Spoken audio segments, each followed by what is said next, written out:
Shalom.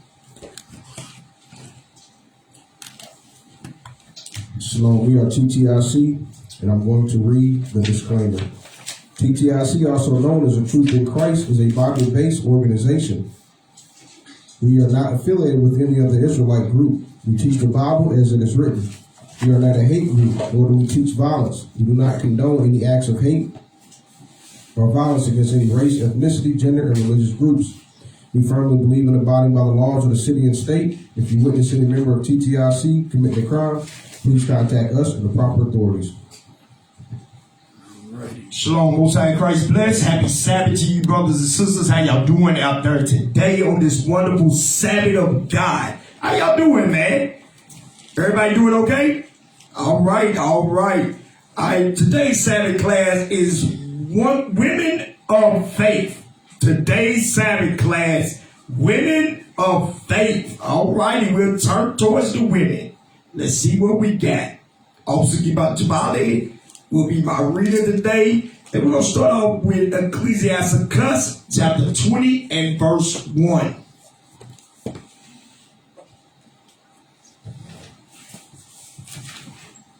Ecclesiastes 20 in verse 1.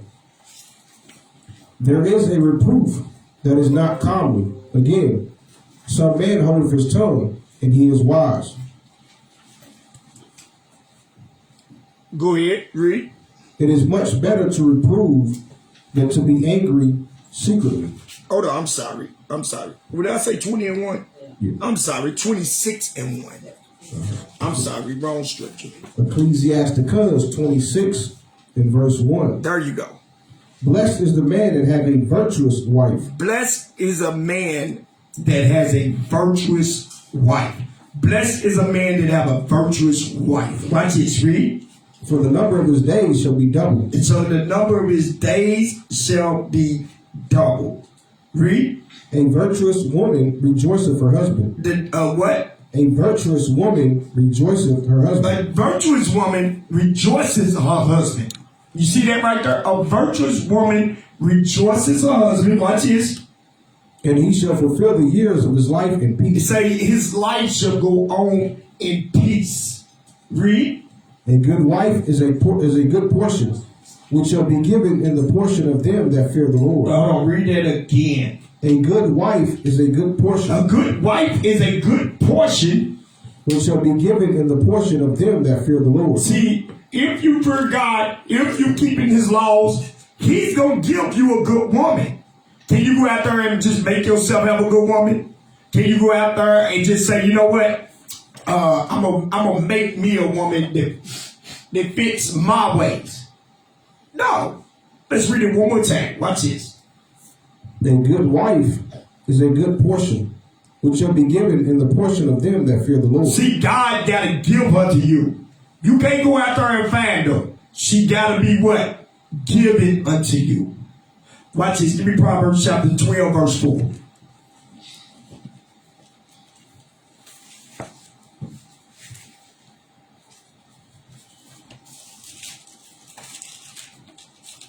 Proverbs 12 and verse 4. A virtuous woman is a crown to her husband. Read. But she that maketh a shame is as rottenness in his bones. See, a virtuous woman is a crown to her husband. But she that maketh a shame is a rottenness to his bones. So, when you go back, Ecclesiastes 26, a good wife is a wife is a good portion, which shall be given in the portion of them that fear the Lord. So now we all teach a lot, and when it comes to women dealing with adultery, dealing with fornication, and all that, right? How do another man finds himself, or another woman finds herself cheating on their husband or cheating on their wife if God give you a good portion? So if your wife is good and you cheating on her, then you will throw away the good portion that God what? Did give you. Same thing with the woman. If the woman is cheating on her husband, she'll throw away the good portion that God has given her. Why? Because a woman ain't gonna get to the kingdom without a man. I'm gonna say it again. A woman can't get to the kingdom without a man. Give me Numbers chapter 27 and 14 also.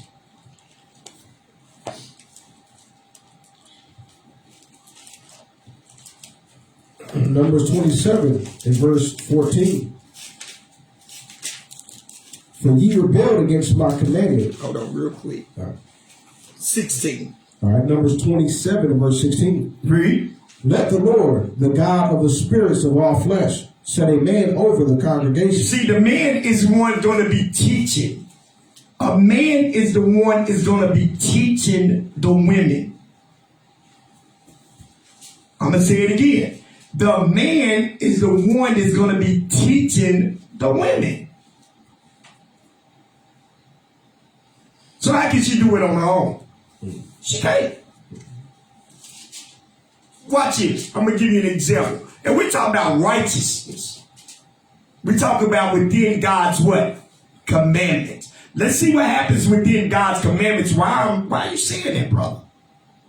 Give me Numbers chapter 30. Watch this.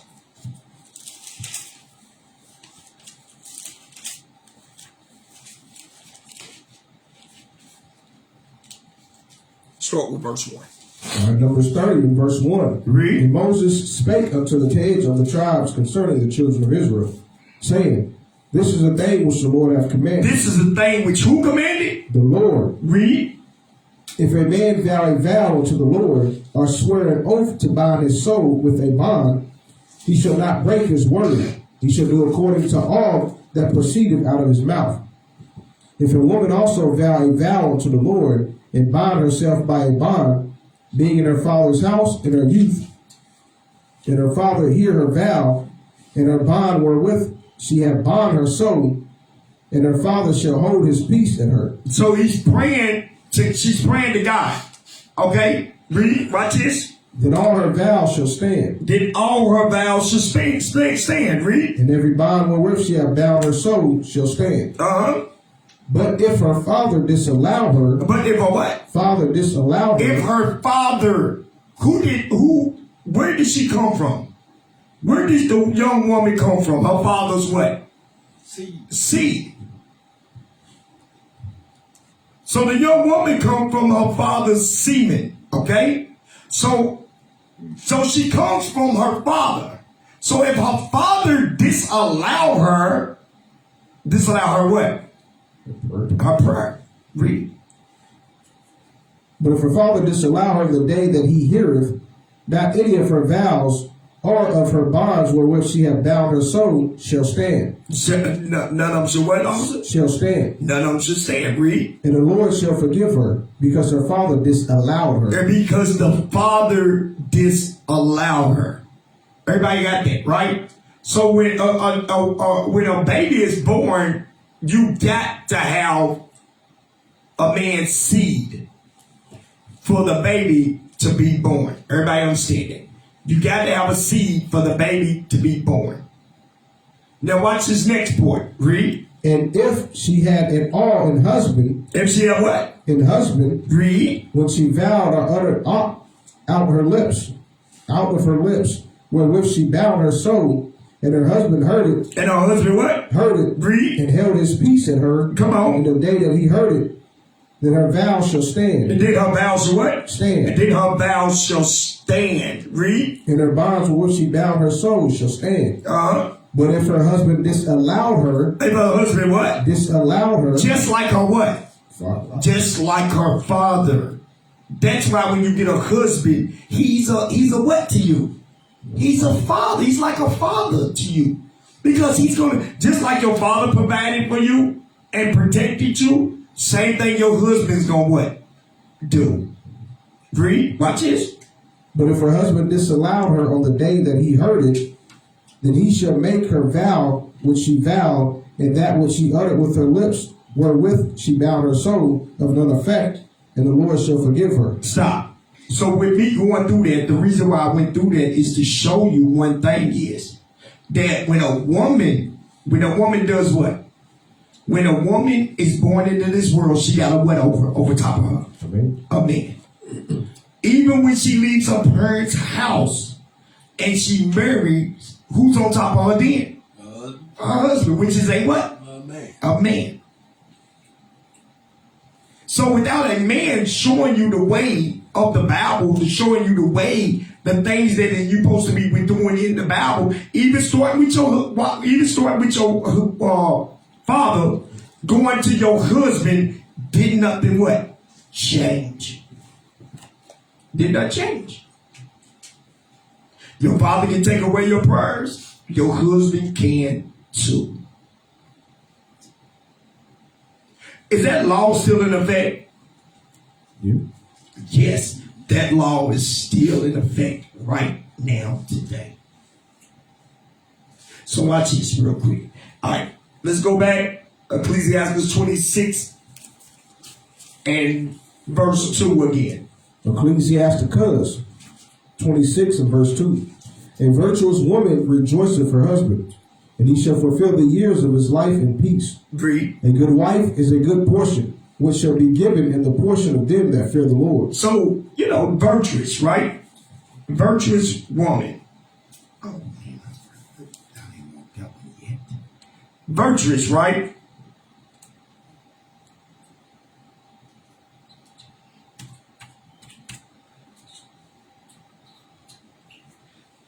All right. Virtuous, right? So what is a virtuous woman? Let's read the definition of virtuous of Shabbat. All right, virtuous by Google Dictionary.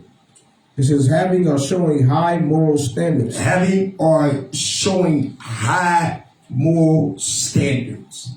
That's a virtuous woman. Watch this. Let's see. Let's see some of the synonyms with that. Ethical, upright, good, righteous, moral, right thinking, principled, lawful, law abiding, honest, honorable, high-minded, right-minded, decent, respectable, noble, incorruptible, worthy, trustworthy, admirable. Where you at? Pure. Okay, go back up here. What's right here? Start clean, law abiding, lawful, irreproachable, blameless, guiltless. All right. Hold on. Let's go to that irreproachable.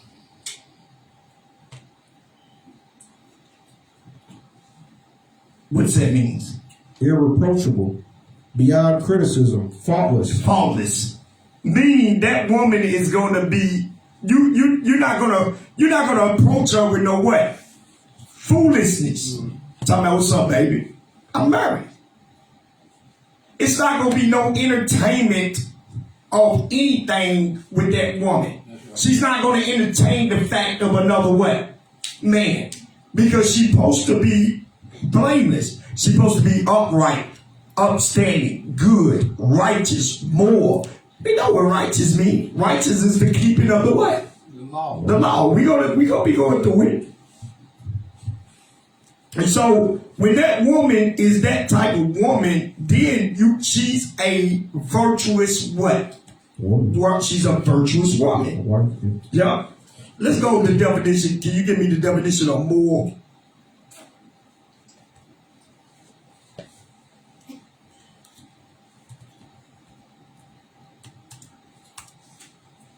Definition of moral: concerned with the principles of right and wrong behavior and the goodness and badness of human character. See that? Read that one more time for me, officer. Concerned with the principles of right and wrong behavior. Concerned with the principles of right and wrong behavior. And the goodness or badness of human character. And the goodness of badness and human characters. So meaning a virtuous woman knows the difference between bad and what? Good judgment. She knows between good and wrong. She knows between it.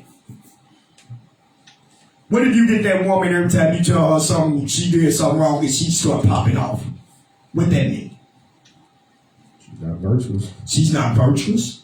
She don't got good morals. She don't got good morals. She's high-minded in the bad way. So when a woman is of God, we're going to go through it. That's what today's class is for. So women of faith. Now, we're not going to talk about a bunch of women doing things. We're going to tell you the characteristics of a woman of faith. Everybody ready?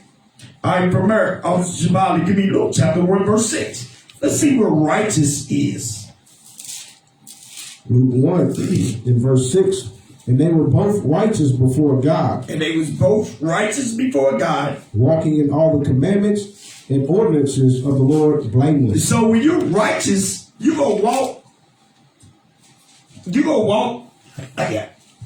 before God's laws. What? Blameless. So a virtuous woman gotta be just like her what? Let's get that real quick. Give me Titus chapter 2 and 1, Officer John. I'm gonna go over here real quick and then I'm coming right back. So a righteous woman gotta walk in God's laws, what? Blameless. Titus 2 and 1 is gonna give you the understanding of what that means. Watch this. Titus 2 and verse 1. Read. But speak thou the things which become sound doctrine. See, a woman supposed to speak things that become sound doctrine. Watch this. That the aged men be sober. That the aged men be sober. Grave. Serious. Temperate. Under control. Sound in faith. Sound in faith meaning sound. When you sound in something, that means you're strong in it. Unbendable. Read. In charity. Love. In patience. Having patience with brothers and sisters. Read. The aged woman likewise. And the what? The aged woman likewise. So she got to be the same what? Same one. Read. That they be in behavior as becoming holiness. That they be in behavior of becoming holiness. Read. Not false accusers. Not given to much wine. Not drunkards.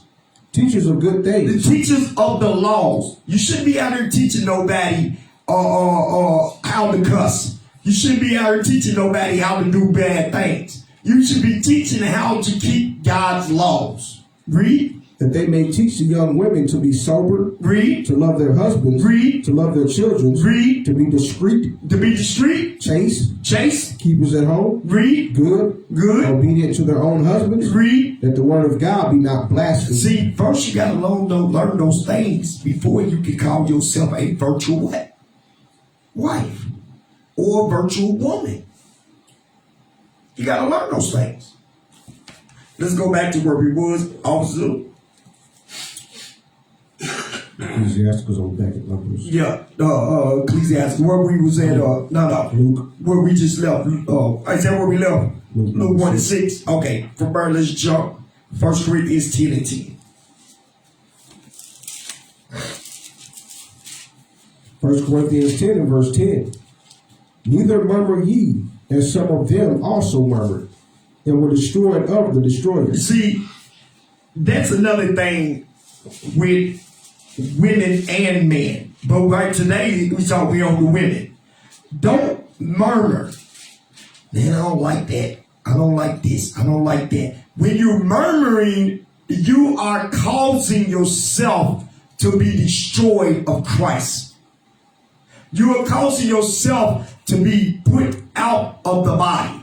Why? Because you keep on causing what? Confusion.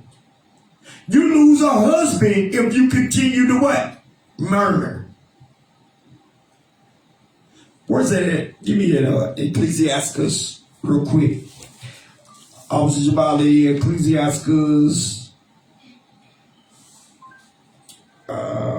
Make sure I don't get it because I think I might get this down. No, we'll come back. We'll come back. Yeah, we'll come back because I don't want to go into the class. So murmuring. Give me the definition of murmuring, officer.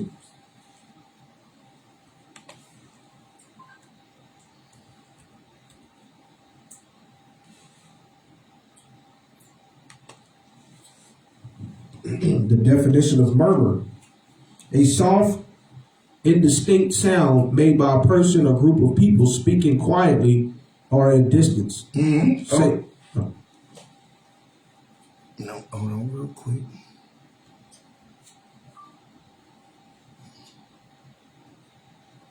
Yeah.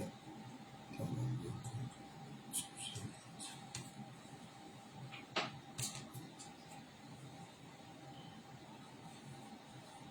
That's what I want right here. First one. Yes, sir. All right, murmur by Merriam-Webster Dictionary: a half-suppressed or murmured complaint. Complaint. Muttered complaint. Okay. Muttered complaint.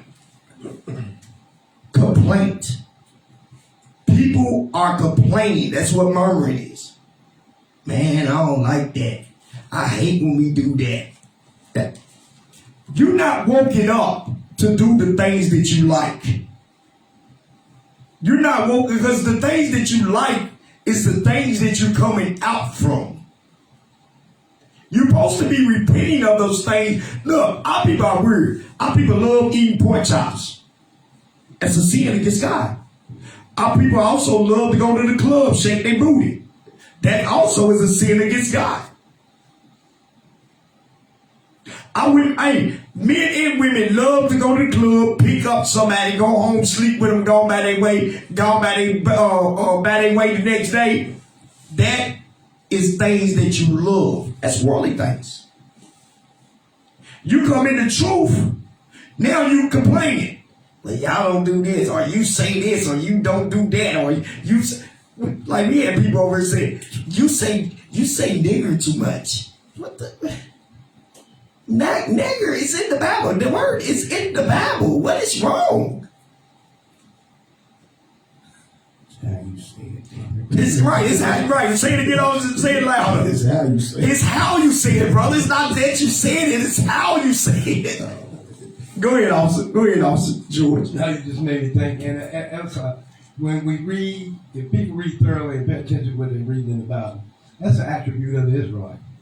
Yes. It started way back in the wilderness. Yes. We murmured. We murmured. Complained all the time. Yes. All praises. If y'all got anything y'all want to come in, y'all want to join in on this class, you're welcome to come in at any time, brothers. All right. Anything y'all want to come in on this class. All right. From there, give me Ecclesiasticus chapter 25, verse 20. This is where I was going to go at before I said, nah, I'm going to wait. Ecclesiasticus 25 and verse 20. Oh, no, start with 18. 18. Her husband shall sit among his neighbors, and when he heareth it shall sigh bitterly. You don't want that. You don't want that woman that when you sitting amongst your brother, here come your wife. Why you didn't cook? Why you didn't clean the thing? Why you didn't take out the garbage? You like, oh man, here she come. Damn, then your brothers is like, y'all in a good conversation. They like, damn, here she come. You don't want that type of wife. Read, watch this. It says there, all wickedness is but little to the wickedness of a woman. All wickedness is little but to the wickedness of the woman. Watch this. Let the portion of a sinner fall upon her. Read, here it goes. Is the climbing up a sandy way. As you're trying to climb up a sandy hill, you know how hard it is to climb up a sandy hill? You can't get no what? Grip, because the sand keep letting go every time you put your foot in the sand shh. So that's climbing up a sandy way, read. Is to the feet of the aged. And to the feet of the aged. Read, watch this. So is a wife full of words to a quiet man. You know, an older man trying to climb, it's just a young man trying to do it, but an older man trying to climb up a sandy hill. It's impossible. He's like, man, just let me die down here. Don't worry. Just let me die. So it's just like climbing up a sandy way is to the feet of the aged. So is a wife full of words to a quiet man. That's what we were just talking about. Don't no man want to hear murmuring. No one wants to hear complaining.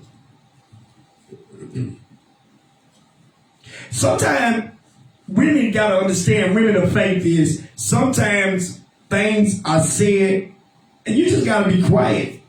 It's not for you to judge everything. It's just for you to do. Sometimes you might don't understand why your husband tell you to do this.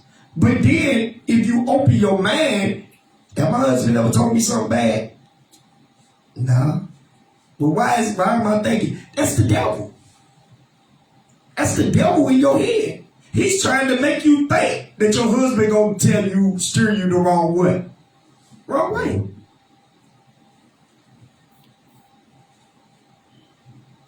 So that's why that scripture go perfect with the murmuring.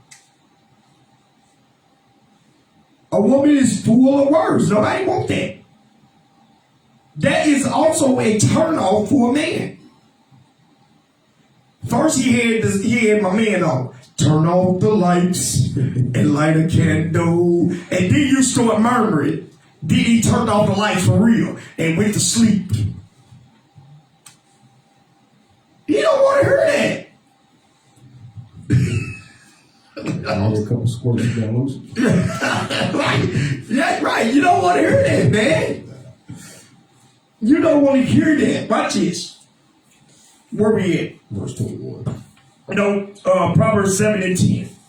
7 and 9, I'm sorry. Proverbs chapter 7, verse 9. Watch this, guys.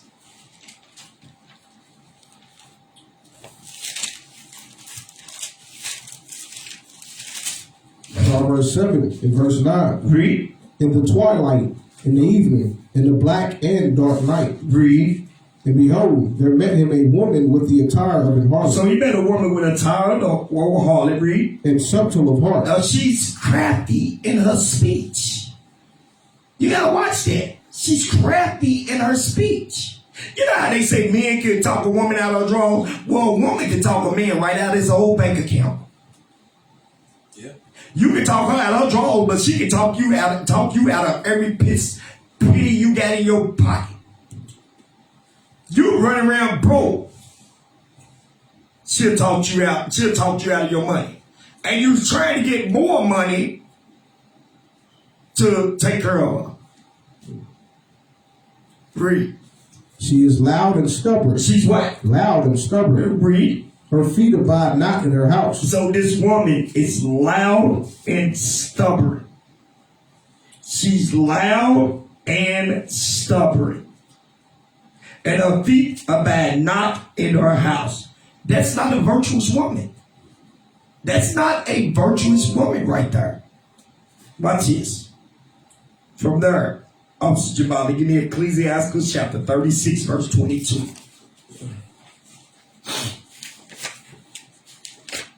I know y'all women like, hold up. It's going to get better, guys. Ecclesiastes chapter 36, verse 22. Watch this. Ecclesiasticus, which is Sirach 36 and verse 22. The beauty of a woman cheereth the countenance, and a man loveth nothing better. See, he don't want to hear you. Give me Proverbs 15 and 1 on top of that. Give me Proverbs 15 and 1 and then read that one more time.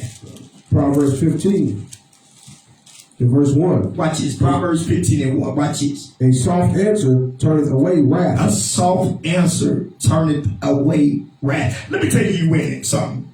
If y'all women expect your husband to respect you, you should always speak with a soft answer. If you expect your husband to respect you as a woman, he'll give you all the attention you need when you talk as a woman. Who wants a woman that talks like a man? Hey, brother, come in here and get me together. What she just say? No, sis. No, you didn't say that. That's straight up turn off, right or wrong? Mm-hmm.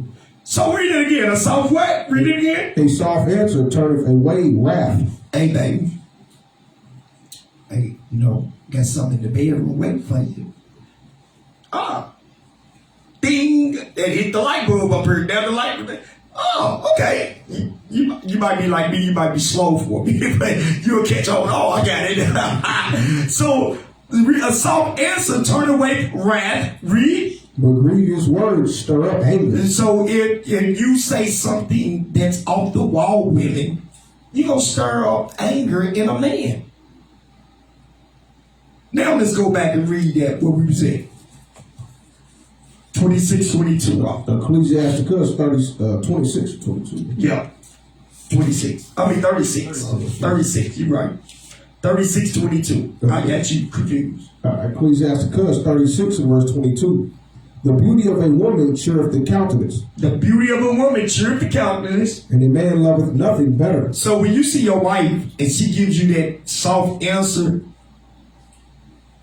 you are happy as what? You're happy as hell, man. Damn, man, my wife is there. She's looking good. She's speaking good. That you don't want to do nothing but spend time with your wife. But when she's acting weird or acting crazy, the only thing you want to do is go to what? Go to sleep. Because it's going to be a what? It's going to be an argument. Read the next part. If there be kindness, meekness, and comfort in her tongue. If it be kindness, meekness, and comfort in her tongue. When a woman is sincere and she really loves a man, she chose him. If he's aching and paining, if he's aching and got pains, she's not complaining about why you aching. She got comfort in her tongue, meaning she what? She's gonna sincerely be like, baby, you okay? Baby, you need me to rub your feet? Baby, you need me to rub your back? Baby, you need me to, here, baby, let me kiss your neck. You know, some men like it, some men don't. But them things makes you happy. Right. If they, you know what I'm saying, if a woman do, yeah, she's trying to comfort you. Yeah. Read it again, officer. If there be kindness, meekness, and comfort in her tongue, then is not her husband like other men? It's because that's what a woman always holler. I wish you was like them other men. I wish you was like Tom. I wish you was like Bob. I wish you was like Tim. They do good things for their wife. Well, I wish you was like their wives so I can do good things for you. See, so if that woman is those three things, then that's showing you that a man will do good things for you. Read. Verse 24. He that getteth a wife beginneth a possession. You begin of the possession. A help like unto himself, and a pillar of rest. See, when you come home, let's deal with the first part. You get a wife, you get a possession. Wives, women. When you get a man, that is your man. That's why, give me Ephesians chapter,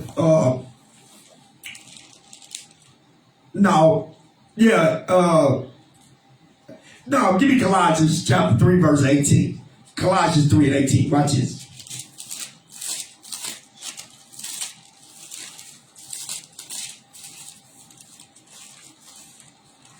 Colossians 3 in verse 18.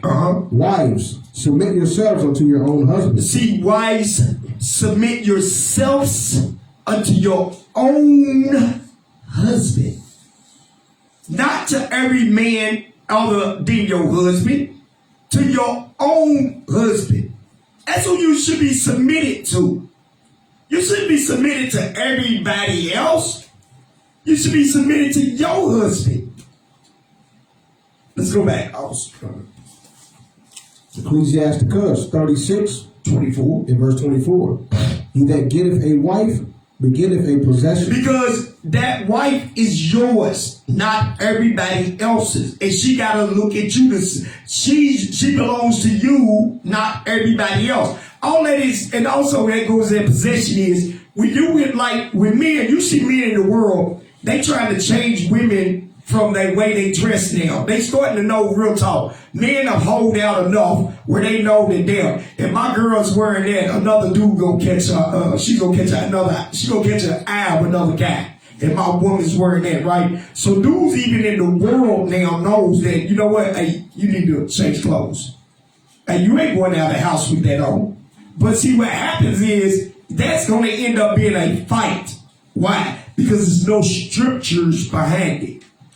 There's no holiness behind it. You just want her to keep on the clothes so that another dude won't get her. But if you want to really do that, you need to be coming to this truth. You need to be coming where these camps are and getting learned how to be a man of God, and your woman learn how to be a woman of God. Because when you get a possession, do you want everybody playing with your possession? That's your toy. Why you want everybody playing with your toy? I'm that selfish kid in the sandbox. Leave my toy alone. That's me. And that's how every man should be with his wife. Don't mess with my toy. You mess with my toy, I'll break you. Every man should be that way. Read the next part, officer. Where no hedge is. No. Possession. It says, he that getteth a wife begetteth a possession. Here it goes. A help like unto himself. Stop. And help. Let's go into that. We're bringing this down, officer. Every big part of it. So let's go into the help like unto himself. You remember when we went to Titus and it started off sound doctrine and blah, blah, blah, blah, blah, blah, blah. And then it says, likewise the woman. So just like that man had to be, so should the what? The woman can be. When she's a help like unto you, she's going to have some of the, she's going to have a lot of the characteristics you got. She's going to not like things that you don't like. Because why? She's following after her what? Husband. She's like unto you. Meaning, you out building up the church. She's going to be out doing what? She's going to be doing the same thing. A help like unto himself. Just like he's trying to build up the church, so is she trying to build up the church. Read. Watch this. And a pillar of rest. And a what? Pillar of rest. Meaning, no nagging, no murmuring when I get home. A man come home, and my wife is pretty good at this. I ain't gonna front. A man come home, she got your food ready, or she preparing it, get you something to drink, bang what you want to drink. Then you sit there, watch a little movie, relax for a minute. That's the thing that you want when you come home. You don't want nobody in your face talking about what you doing. Why you didn't do this? Why you didn't do that? You didn't even say you love me when you came. You didn't rub my feet yet. You just got off 12 hours. You talking about rub your feet. Sus, sit down. You been at home all damn day. You want me to rub your feet. I've been at work 12 hours. Rub my damn feet. Put my feet up here. A man don't want that. He don't want that, man. Y'all know that, man. I don't understand. Everybody know that our women's love to be spoiled. But you cannot ruin them. You got, it's okay to spoil your wife. Don't ruin them. Love your wife. But you see, sometimes wives, they got that initiative that they'll try you just a little. Just gonna try them just a little bit, see where and then pow, when you blow up like the volcano, then it's a problem. Oh, he's crazy. Yeah, he's crazy because you were messing with him when you come from work 12 hours. This man did 16 hours and you were here playing with him. What you think you was gonna get? Flowers. Right, you thought he was gonna be a pop up as a flower? No, he's gonna be a firework when he come off in there. Pow! Because you messing with him. You gotta remember that. So you gotta be a pillar of rest, guys. Women, be a pillar of rest. And men, when you come in, don't have an attitude. Be happy to see your wife. Jump back up to 22 also. Verse 22, the beauty of a woman showeth the countenance. See, when you see your wife, you should be happy, man. Man, there go my baby right there. And you should have, your countenance should be okay. You should come in and see your wife and be like, damn, here she go again. That's horrible on you, man. You got to be the same way, brothers and sisters. All righty, let's keep it moving. Ecclesiastes 40 and 19, Officer Jamali. Ecclesiasticus 40 in verse 19. Children and the building of a city continue a man's name. Read it again. Children and the building of a city continue a man's name. Read.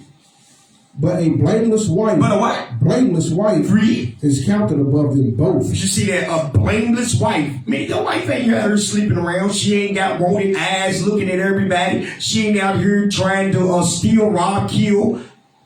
A blameless wife. Read it one more time, also. Children in the building of a city continue a man's name. But a blameless wife is counted above them both. You see that thing right there? A blameless wife is counted above them both. A blameless wife is counted above them both. 2 Peter 3 and 13 also. 2 Peter chapter 3, verse 13 and 14. 2 Peter 3 and verse 13. Nevertheless, we, according to his promise, look for new heavens and a new earth, wherein dwelleth righteousness. And wherein what? Dwelleth righteousness. Read. Wherefore, beloved, seeing that you look for such things, be diligent. Be what? Diligent. Read. That ye may be found of him in peace, without spot and blameless. See, that's what we trying to get our women to get to right there. To be spotless and blameless.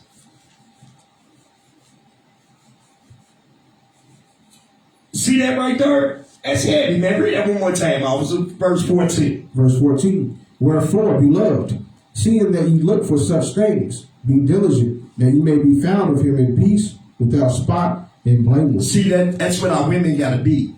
Just like the man got to what? Be. Give me that. And, what is that? 2 Peter 2 and... What is it? 2 and... Verse... No, 1 and 10. Make thy election assured. 2 Peter 1 and 10. 2 Peter 1 and verse 10. Wherefore, the rather, brethren, give diligence to make your calling and election sure. For if you do these things, you shall never fall. You see that right there? But I'm telling you right now, sisters, if y'all do these things, you should never what? Fall.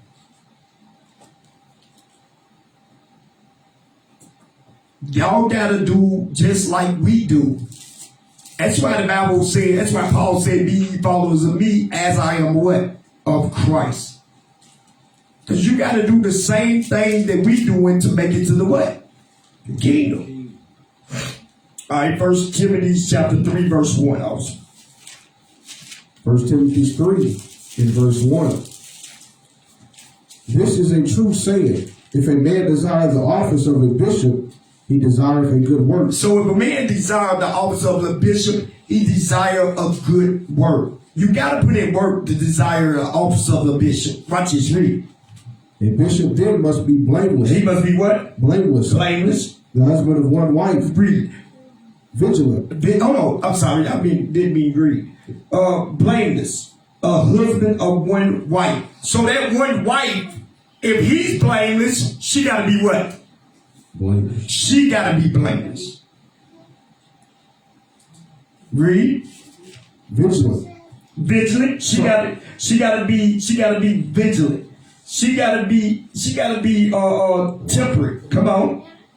Watch it. Watch it. Right. Sober. Of good behavior. Given to hospitality. Read. Apt to teach. And she got to be apt to teach. She got to be, just like he is, she got to be able to teach other women how to be women. How to love their what? Husbands. So just like the man got to be, the woman got to be as what? As well. What verse we at also? That was 2 right there. Verse 3. Verse 3. Not given to wine, no striker, not greedy of filthy lucre, but patient, not a brawler, not covetous. So can a man be this way and his woman be opposite? How can you be a bishop? How can you be a bishop, an elder, a deacon? How can you be any of these things and your wife is out here fighting people in the middle of the street. Your wife is out here riding with another dude in the car. You supposed to be a elder, a officer, whatever. And your wife out here riding with another person in the car. Read. It says, what was that, 4? Yeah, 3, not a brawler, not covetous. Yeah, go ahead. But patient, not a brawler, not covetous, one that ruleth well his own house. One that what? Ruleth well his own house. Read. Having his children in subjection with all gravity. You see, all reverence. Having the children together with all gravity, meaning respect. Meaning your wife got to have the same what? Respect. Everybody got that? All right? From her. Joshua chapter 24, verse 15, officer.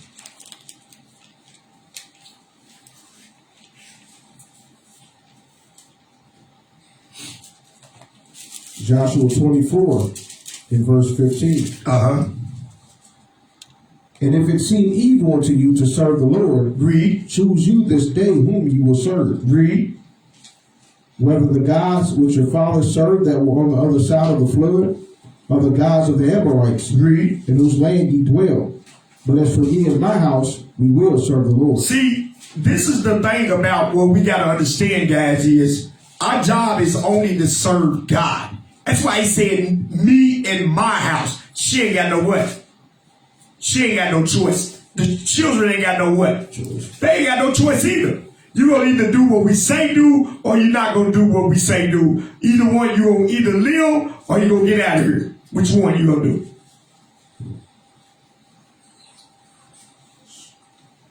It's not no choice. It's not no 50-50 in the houses. Women of faith understand that. She know if her husband's holy, she's going to make him feel, she's going to be a pillow of rest. Let's put it like that. She's not going to make him feel like he have to go through all difficult things just for her to be his wife. She's not going to take him through all type of turmoil. She know what he must uphold, and she must uphold the same thing. You got a higher standard, man, when you in this truth. That's why when we started out with the definition of virtuous, it was high moral standards. So a woman and a man must have high moral standards in this truth. Hey, let me ask y'all a question. Some of y'all won't go outside bumming. That's because you got a high standard for how you should be, your appearance should be when you step on the street, right? That's the same thing you got to have for God. You women got to have a high moral standard to control your mouth, to control your ways, and control those looks. Because y'all women can make them looks too. That going into your what? Countenance.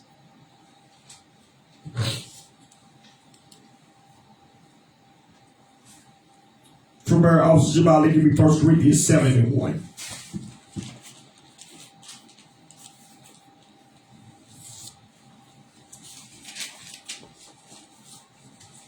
First Corinthians 7 in verse 1. Now concerning the things whereof he wrote unto me, it is good for a man not to touch a woman. It's good for a man not to touch a woman. That's going into being with a woman. Because if you read down, Paul explains it that I wish you could be as I am. Meaning Paul never been with a woman in his life. Neither did Christ. But that's not all of us can have that office, because we got to bring forth children to raise up the 12 tribes of what? Israel. So, you see what I mean? Read, watch this. Nevertheless, to avoid fornication. But nevertheless, to avoid fornication, read. Let every man have his own wife. You got to have one woman. One woman. You cannot be Playboy Bill. You don't have no choice. God said one woman, read. And let every woman have her own husband. She cannot be, I don't know no woman discipline. I'm trying to think of. Players. She can't be a playhead. She can't have a group of men. Monday, Sunday, Tuesday, Wednesday, Thursday, Friday, Saturday. She can't have those. Yeah. She can't have a man for every day. Read. It says, Verse the 3. wife, let the husband render unto the wife due benevolence. Let the wife do benevolence, meaning when he's ready to have whoopee, let her render due benevolence. Read. And likewise also the wife unto the husband. In the same way, when the husband's ready, the wife got to be ready to go. Read. The wife hath not power of her own body, The wife don't have power of her own body. but the husband. And likewise also the husband hath not power of his own body, but the wife. You see that right there? Your wife got power of your body, brothers. If you coming home and you making excuses, baby, I got a headache, because you are being out and you're being with somebody else, you don't have power in your body. When she say she's ready, you got to be ready unless you sick. Watch this. Go say it. Read. Defraud ye not one the other. Don't defraud. What that word defraud means deprive.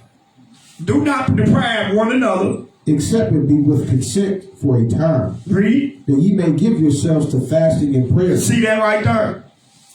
God said even when you sick and you ain't on your deathbed, you gotta get it in, brother. Read. And come together again, that Satan tempt you not for your incontinency. Oh no, let me there we go. Inconsistency. Watch this also. Let me tell y'all something. I was just making joking right there. If you sick, your wife will understand. Hopefully she will bring you some soup and some soup crackers. So I want to grilled cheese, some soup and grill. I don't know why I'm sick. I got a taste for some grilled cheese. And give you some soup and grilled cheese and some 7-Up. You know what I mean? I'm just messing with y'all. Usually doing that. But if you're not that sick and she's ready, You gotta go. start your energies, ladies and gentlemen. All right, everybody ready? Everybody know what I mean by start your energies. All right, is that verse 4? That was five. That was 5. Okay.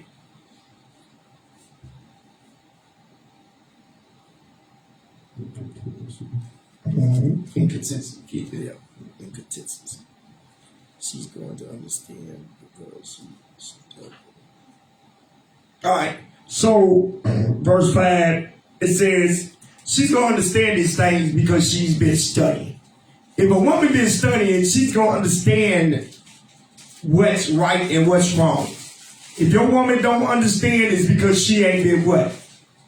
Studying. Or she's just not listening to you. Or she's not listening to what? Class. Give me Hebrews chapter 11, verse 6.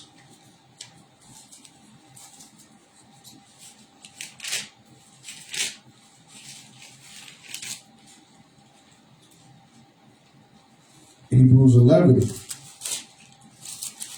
in verse 6. Be without faith, but without faith it is impossible to please him. But without faith it's impossible to please God. Him is God. Read. For he that cometh to God must believe that he is, and that he is a rewarder of them that diligently seek him. So if the woman, if your wife, when you getting to know your wife, or you getting to know a woman that you betrothed to, okay, as you going through those stages, you got to make sure she believe in God. Come on, officers, give me some things of how we can know if this woman believes in God or not. I'm sorry. Got y'all tongue? Well, I mean, if she believes, she would be, taking heed to the commandments. That's one way. Okay, all praises. If she believes, she will be taking heed to the commandments. Go ahead, Officer George. Well, just to land back off what the officer said, taking heed of the commandments means you should always be, I would say, energetic and, like expecting, like the feast days or Sabbaths and these things, she would be like overjoyed to participate and want to do these things. Okay, all praise. You know, it's just like in was it 1 Timothy 2:9, you know, dressing modesty, being shamefaced, all those qualities. You wouldn't even have to second guess it, that she would be doing these things willingly and with joy. All praises. All praises. Well said. Well said, both of y'all. Read it again, Officer, verse 6 one more time. But without faith it is impossible to please him.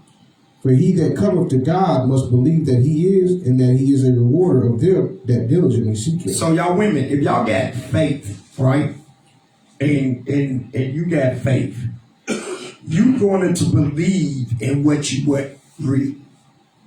You're going to believe in what you read.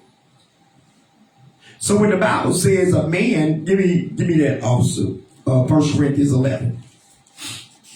If you're a woman of faith, you're going to believe what you read. Let's read something real quick.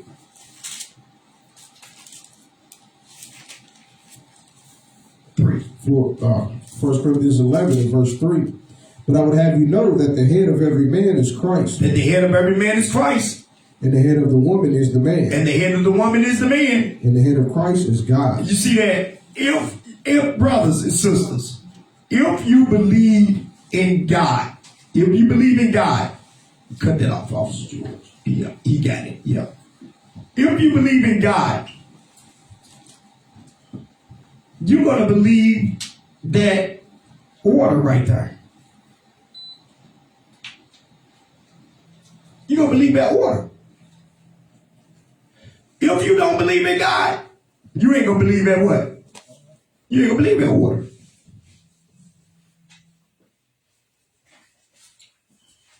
That's how we know if a woman got faith or not. If she's still trying to be over top of you, 3 years in the truth, 4 years in the truth, she's still trying to be over top of you. Bruh, sis, you ain't gonna make it. Something's wrong with you. You're not understanding what you're reading. She's still trying to beat you in precepts. Sis, you're not understanding what you believe, what you read. Watch this. Let me see where we at. Ephesians 5:23-24. Ephesians 5 and verse 23. Watch this.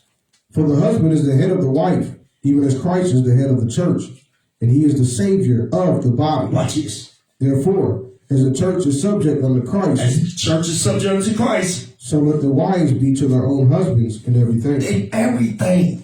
Not in some things, in everything. That means if you don't like a shirt that your wife is wearing, you tell your wife. What if she give you that flat back, Officer George? Answer that for me. If you tell her, hey, I don't like that shirt, and she give you flat, what you think it is?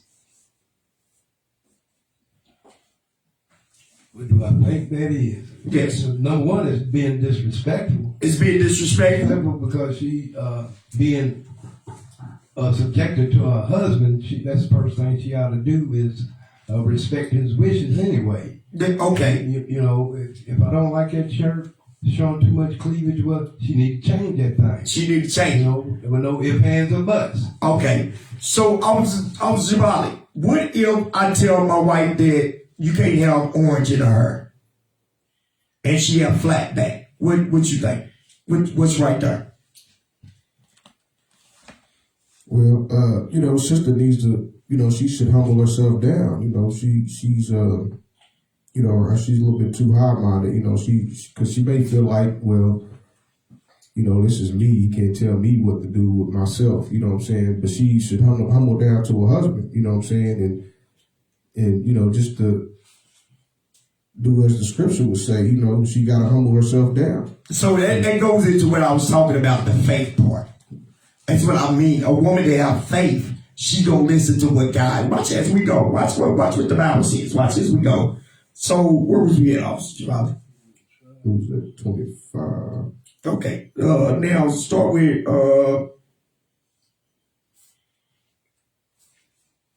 get 2 Kings chapter 4 verse 1. Women of faith. Watch this. 1 Kings chapter 4, verse 1. First Kings. Yeah, 1 Kings. 1 Kings chapter 4, verse... No, 2 Kings. Second Kings. 2 Kings.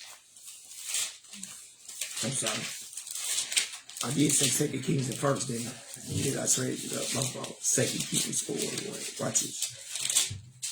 2 Kings 4, verse 1. Now there cried a certain woman of the wives of the sons of the prophets unto Elisha, saying, the servant, my husband, is dead, and thou knowest that thy servant did fear the Lord. And the creditor is come to take unto him my 2 sons to be bondmen. And Elisha said unto her, what shall I do for thee? Tell me, what hast thou in the house? And she said, thine handmaid have not anything in the house, save a pot of oil. Then he said, go, borrow the vessels abroad of all thy neighbors, even empty vessels, borrow not a few. And when thou art come in, thou shalt shut the door upon thee and upon thy sons, and shalt pour out into all those vessels, and thou shalt set aside that which is full. So she went from him and shut the door upon her and upon her sons, who brought the vessels to her, and she poured out. And it came to pass, when the vessels were full, that she said unto her son, bring me yet a vessel. And he said unto her, there is not a vessel more, and the oil stayed. Then she came and told the man of God, and he said, go, sell the oil, and pay the debt, and leave thou and thy children of the rest. And it fell on the day that Elisha passed to Shunam, where was a great woman, and she constrained him to eat bread. And so it was that as oft as he passed by, he turned in thither to eat bread. Read. And she said unto her husband, behold, now I perceive that this is an holy man of God. So she said, hey, I perceive this is a holy man of God. Watch this, read. Which passeth by us continually. Let us make a little chamber, I pray thee, on the wall, and let us set for him there a bed, and a table, and a stool, and a candlestick. And it shall be, when he cometh to us, that he shall turn in thither. Stop. Now, let me ask y'all a question. She said, hey, let's set him up a little thing right here for when this man of God come, right? Was her head thinking lustful, or was she thinking godly? She was thinking godly. There you go. There you go. That's the way a woman should be thinking of a man of God. To help him out, because when he come through there, she said, I'm going to give him a place to rest. Where he can, where he can rest his nerves, rest his head, maybe give him a couple of 30-minute nap or something. And then if he got to keep on going, he can what? Keep going. Watch this, come on. And it fell on a day that he came thither, and he turned into the chamber and lay there. And he said to Gehazi, his servant, call the Shunammite. And when he had called her, he stood before him. She stood before him.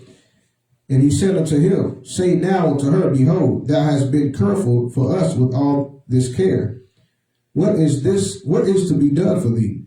Wouldest thou be spoken to the king, or to the captain of the host? And she answered, I dwell among my own people. Read. And he said, what then is to be done for her? And Gehazi answered, verily, she have no child, and her husband is old. So Gehazi did what? He broke it down. He did his investigation on the woman. You know what I mean? So he said, you know what? Let me show you. I'm going to show you this thing. I don't know, blah, blah, blah, blah, blah. Watch this. Read. Come on. And he said, call her. And when he had called her, she stood in the door. And he said, about this season, according to the time of life, thou shalt... Oh, no, stop real quick. I'm sorry. You notice he said he called the woman, and she stood in the door. Did she come on in there like, what's up? No, she stood in the door respectfully. And this is the thing that her husband made for him. And she still stood there respectfully. Come on, Austin. And he said, about this season, according to the time of life, thou shalt embrace a son. And she said, Nay, my lord, thou man of God, do not lie unto thine handmaid. And the woman conceived and bare a son at that season that Elisha had said unto her, according to the time of life. And when the child was grown, it fell on a day that he went out to his father to the reapers. And he said unto his father, My head, my head. And he said to lad, Carry him to his mother. And when he had taken him and brought him in to his mother, he sat on her knees till noon and then died. So what happened is the kid died. The young man died. Okay, he hurt his head and he died. Okay, watch this. Read. And she went up and laid him on the bed of the man of God and shut the door upon him and went out. And she called unto her husband and said, Send me, I pray thee, one of the young men and one of the asses. Here go the whole key to this scripture right here. And I'm reading down to 23, but this is the whole key to why we reading this scripture right here. Read it, start right there again. And she called unto her husband and said, Send me, I pray thee, one of the young men and one of the asses, that I may run to the man of God and come again. Watch this. Watch what he say. And he said, Wherefore wilt thou go to him today? Will you go to him today? It is neither new moon. It's neither new moon nor Sabbath. nor Sabbath. And she said, It shall be well. You notice that he asked his wife, Hey, sis, is it a new moon or is it a Sabbath? And she said, No. And he said, Go ahead. Well, some of y'all women, and I'm saying all y'all, some of y'all women might have been upset because he asked you, was it the new moon or the Sabbath? You know it ain't no damn new moon or Sabbath. Is that a soft answer? It's not a soft answer. Sometimes when I know people ask stupid questions, man, but let me tell you something, man. Sometimes if you just have a little patience, just a little bit, and I'm one to talk because I do get upset on certain things, but I'm working. I'm a man in progress. Is that right? Yeah, I'm a man in progress. I'm a man in progress. So if you just work on your patience just a little bit, brothers and sisters, and give that soft answer like she did, the man said, Go ahead. Watch this, read. Even though he was an older guy, but watch this, read. Then she saddled an ass and said to her servant, Drive and go forward. Slack not thy riding from me, except I bid thee. Read. Oh, hold on, real quick. Another thing to make a point on that, he asked her that, and she took the commandment and went, right? But she asked her husband, was it okay for her to travel to that spot? Or she said, could you have one of the men's one of the young men to what? How they said. It says, and she called to her husband and said, Send me, I pray thee, one of the young men and one of the asses, that I may run to the man of God. So, you know that she said, can you? So she was asking him a what? Question. Can you do it? Can you do this for me? She didn't just say, hey, I'm gone. She didn't take it upon herself. All praises, officer. She didn't take it upon herself. Now let's go back down to where we was, 25. Verse 25. Is that, hold on. Let me see, because I think I went too far. That was it. Except I bid thee. That was the last thing we read. Which verse? 25. Okay, that's it, because I was only supposed to go to 23. Okay. All right, so now from her, let's see another woman in action. Give me the book of Susanna.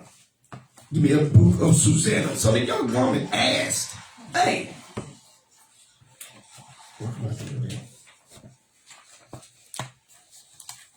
was it okay if I travel?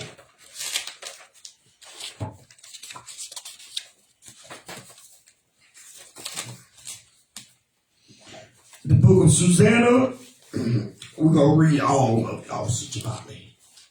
The whole book of history of Susanna. Yes, sir. We might skip some points as we go on, but let's see.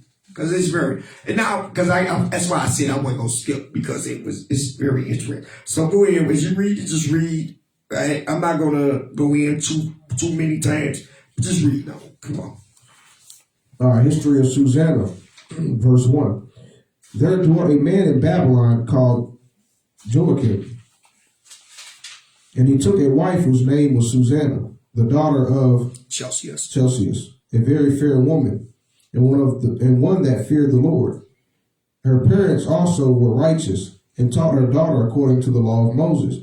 Now Jehoiakim was a great rich man, and had a fair garden joining unto his house, and to him restored the Jews, because he was more honorable than all others.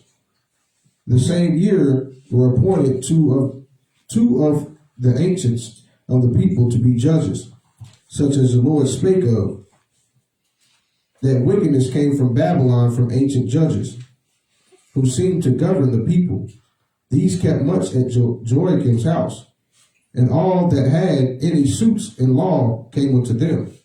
Now, when the people departed away at noon, Susanna went into her husband's garden to walk, and the two elders saw her going in every day and walking, so that their lust was inflamed toward her. And they perverted their own mind, and turned away their eyes, that they might not look unto heaven, nor remembering just judgment. And albeit they both were wounded with Hold on, I want to, right there, it says that they perverted their minds and turned away their eyes, that they might not look unto heaven, nor remember just judgments. They didn't want to remember the law when it was coming down to dealing to looking at her. That's the same thing as we looking at anything like porn or something. We try to turn away. We try to block out God's what? Laws, so we can do what we need to do to make up excuses to do what? Evil. Go ahead, also. And albeit they both were wounded with her love, yet durst not one shew another his grief. For they were ashamed to declare their lust, that they desired to have to do with her. Yet they watched diligently from day to day to see her. And the one said to the other, Let us now go home, for it is dinner time. So when they were going out, they parted the one from the other. And turning back again, they came to the same place. And after that, they had asked one another the cause. They acknowledged their lust.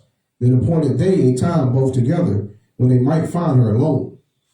And it fell out, as they watched a fit time, she went in as before, with two maids only. And she was desirous to wash herself in the garden, for it was hot. Great. And there was no body there, save the two elders that hid themselves, and watched her. Then she said to her maids, Bring me oil, and washing balls, and shut the garden doors, that I may wash me. And they did as she bade them, and shut the garden doors, and went out themselves and privy doors to fetch the things as she had commanded them. But they saw not the elders, because they were hid. Great. Now when the maids were going forth, the two elders rose up and ran unto her, saying, Stop. Is this woman married? Yes. She's in the tub naked, right? Yeah. These two perverts watching her behind a tree in the garden. That's voyeurism. That's what? Voyeurism. Put it on. That's what they call voyeurism. Okay. Okay. All right. Watch it. Basically peeping Tom. They peeping toms. So, with that being said, they sitting back and they watching this woman. Both of them over garments sticking out. Because they watching this woman. She's beautiful. But she's another man's wife. These two brothers supposed to be what? Yeah. Elders. These is the same elders that you find today. Come on, Officer George, what you got? Oh, I was done right now. Okay, I thought you had some. All right, go ahead, Officer Jabal. It says, Behold, the garden door shut, And no. What verse was you in? Behold, the garden doors. Okay. Behold, the garden doors. Now, when the maids were going forth, the two elders rose up. We already read that. Yeah, they ran into saying, behold, the garden doors are shut, that no man can see us, and we are in love with thee. Therefore, consent unto us, and lie with us. Read. If thou wilt not, we will bear witness against thee, that a young man was with thee, and therefore thou didst send away the maids from thee. Read. Then Susanna sighed and said, I am straitened on every side, for if I do this thing, it is a death unto me. And if I do it not, I cannot escape your hands. Stop. If she sleep with them, it's death unto her. Yeah. Anybody want to elaborate? That's adultery. Okay. And sin has death behind that sin. Okay. But this the point, yeah, I got you. It is death. But give me a law that explains this right here. If she lied with those two brothers. You got Deuteronomy 22:22. Okay. Leviticus 18:20. Okay.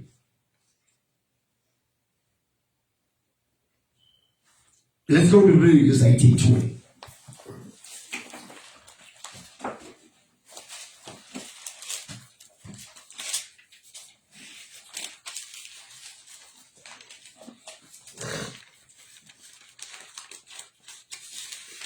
Go ahead. Leviticus 18 verse 20. Moreover, thou shalt not lie carnally with thy neighbor's wife, to defile thyself with her. See that? Because you're going to defile yourself with her. You're going to defile yourself with her. But watch this. Give me 20 and 18. No, not 20 and 18. Leviticus 20 and 10. Leviticus 20 and verse 10. Yes. And the man that committeth adultery with another man's wife, If a man committed adultery with another man's wife, even he that committeth adultery with his neighbor's wife, the adulterer and adulteresses shall surely be put to you death. see that thing right there? You're going to get put to death. That's why, let's go back to Susanna. Let's go back to her.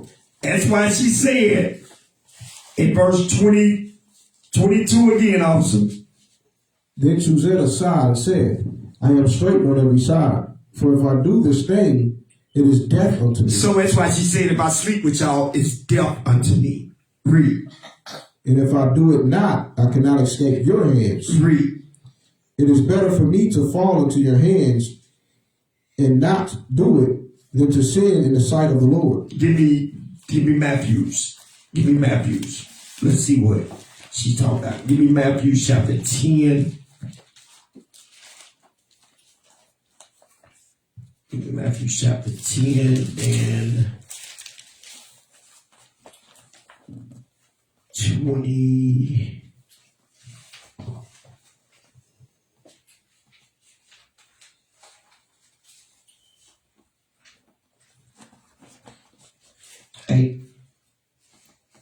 Yeah. Matthew 10 and 28. Matthew 10 and verse 28. Read. And fear not them which kill the body. Don't fear them that can kill the body. That's why she did. That's right. She understood this right here. She said, fear not them that can kill the body. Read. But are not able to kill the soul. But not able to kill the soul. Read. But rather fear him. They're to fear him, which is Christ. Which is able to destroy both soul and body in hell. That's what she was saying right there. That's what she's saying. It is better for me to fall into your hands and not to do it than to sin in the sight of the Lord. That's what she was saying right there. All right, let's go back to verse 24. Verse 24. With that, Susanna cried with a loud voice, and the two elders cried out against her. Then ran the one and opened the garden door. So when the servants of the house heard the cry in the garden, they rushed in at a privy door, to see what was done unto her. But when the elders had declared their matter, the servants were greatly ashamed. They was greatly ashamed. Watch this. For there was never such a report made of Susanna. Stop. You notice right away they believed the elder, right? Yeah. The two elders, they believed them right away. Because the people they heads went down. They was ashamed over the woman, right? All right, let me explain something to you. Two things is, what can you tell me about these elders? We already read it. What can you tell me about these two elders?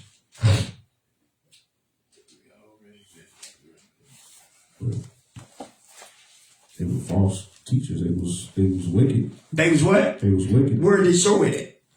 How we know they wicked?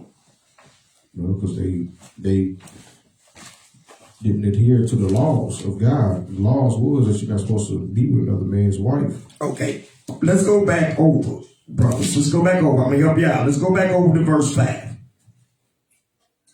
It says, the same year were appointed two of the ancients of the people to be judges, such as the Lord spake of, that wickedness came from Babylon. That wickedness came from Babylon.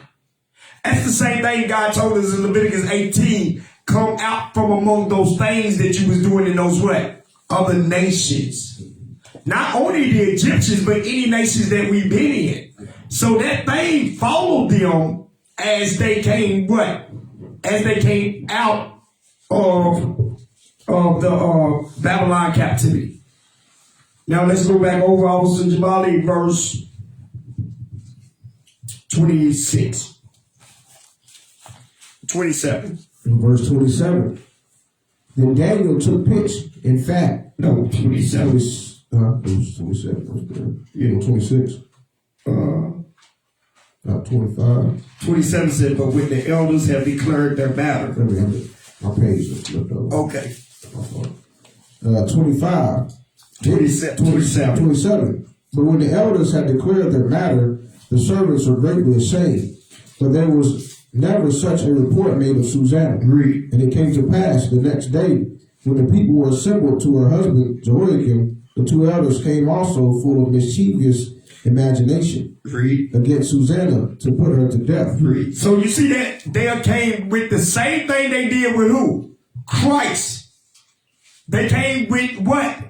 Deceit, lies, bearing false what? Read. And said before the people, send for Susanna, the daughter of Zacchaeus, Jehoiakim's wife. And so they sent.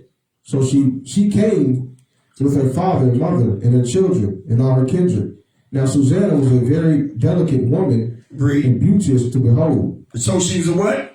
Beauteous to behold. So she was a, no, read that part again. She was a Now Susanna was a very delicate woman. Agreed. And beauteous to behold. So she was beauteous, meaning she was beautiful. This woman was fire. Now watch this, read. And these wicked men commanded to uncover her face, for she was covered. They did what? For these wicked men commanded to uncover her face, for she was covered. Read. That they might be filled with her beauty. See, even going through the trial, they still wanted a piece of her action. With her husband right there. Joachim is right there, bro. And you, let me see your face, man. Let me see. No respect. Watch it. No what? No respect. Free. Come on. That's where we at today. And where we at these times right now. Brothers don't care about if you married or not. They'll talk to your wife right by you right there. Read, watch it. It says, so she came, it says, 34. Yeah. Her friends and all that saw her wept. Then the two elders stood up in the midst of the people and laid their hands upon her head. They still trying to touch her. Read. And she weeping looked up toward heaven, for her heart trusted in the Lord. Read. And the elders said, as we walked in the garden alone, this woman came in with two maids and shut the garden doors and sent the maids away. Then a young man who there was hid came unto her and lay with her. Then we that stood in a corner of the garden, seeing this wickedness, ran unto them. And when we saw them together, the man we could not hold, For he was stronger than we, Read. and opened the door and leaped out. Read. They'll make them a whole concoction right there. They like good, boy. Read, come on. But having taken this woman, we asked who the young man was, but she would not tell us. These things do we testify. Then the assembly believed them, as those that were the elders and judges of the people. So they condemned her to death. Okay, read. Then Susanna cried out with a loud voice and said, O everlasting God, that knowest the secrets, and knowest all things before they be. Read. Thou knowest that they have borne false witness against So me. they carried false witness against me. Read. And behold, I must die. Whereas I never did such things as these men have maliciously invented against me. So maliciously they invented against her. Hatefully. That's the same thing we read last week when Emma, what was his name? What's his name? Not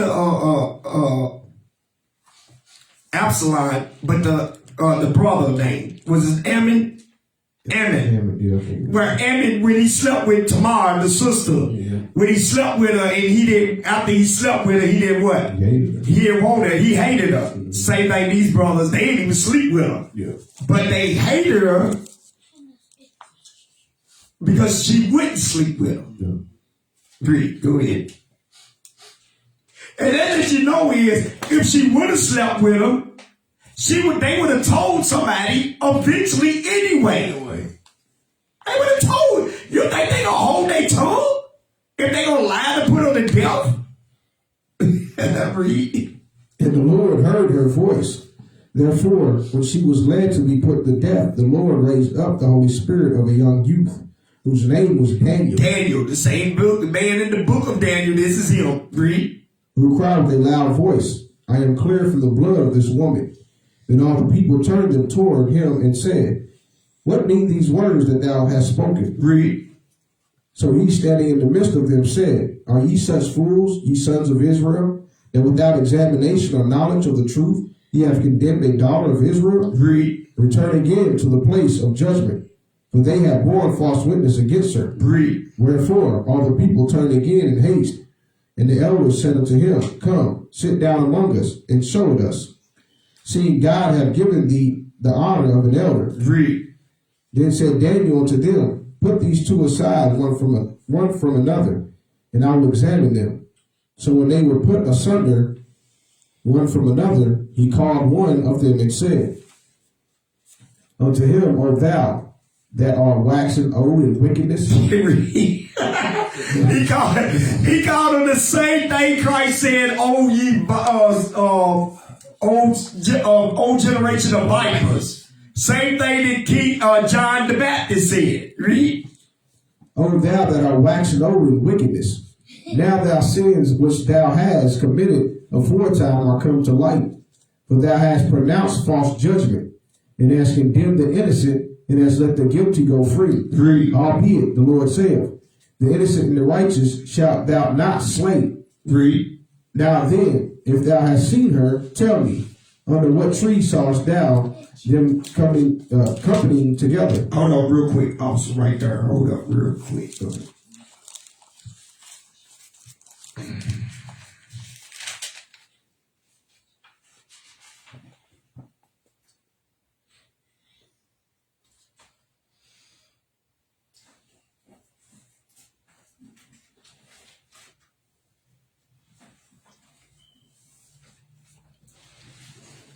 One second. Hold on.